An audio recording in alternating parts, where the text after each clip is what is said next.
রাতে ঘুমানোর আগে একটি দোয়া পড়তে পড়তে ঘুমালে আল্লাহ তাআলা আপনার মনের আশা পূরণ করবে। রাতের বেলা যখন আপনি ঘুমাতে যান, ঘুমাতে যাওয়ার সময় একটি আল্লাহ তাআলার নাম আপনি পড়তে পড়তে ঘুমিয়ে যাবেন। আপনার শেষ কথাটা যেন আল্লাহর ওই নামটা হয়।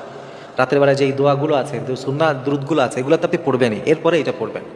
বিশেষ করে ঘুমানোর আগে যে দোয়া আছে এটা পড়বেন, আয়াতুল কুরসি পড়বেন, সুন্নাহসম্মত যত দোয়া আছে, যত দুরূদ আছে সব আপনি পড়বেন।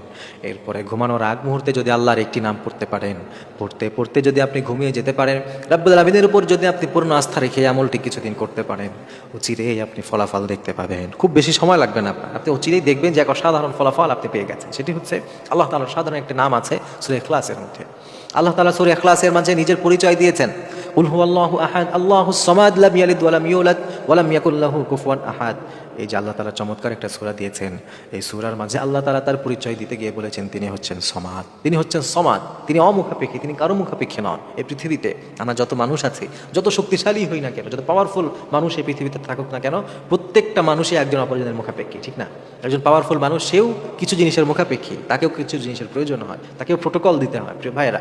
কিন্তু আল্লাহ তাআলা তিনি এমন একজন সত্তা যে তিনি কারো মুখাপেক্ষী নন। তো রাতের বেলা যখন আপনি ঘুমাবেন, ইয়া সমাদ বলে বলে আপনি যদি ঘুমাতে পারেন, আল্লাহ তাআলা আপনাকে অমুখাপেক্ষী করে দিবেন। এবং ওই সময়টায় আপনি মনে মনে কল্পনায়, মনে মনে আল্লাহর কাছে চাইতে থাকবেন, আপনার কী সমস্যা এটা বলতে থাকবেন, আপনার মনের কী আশা, নেক আশা, এটা আপনি বলতে থাকবেন।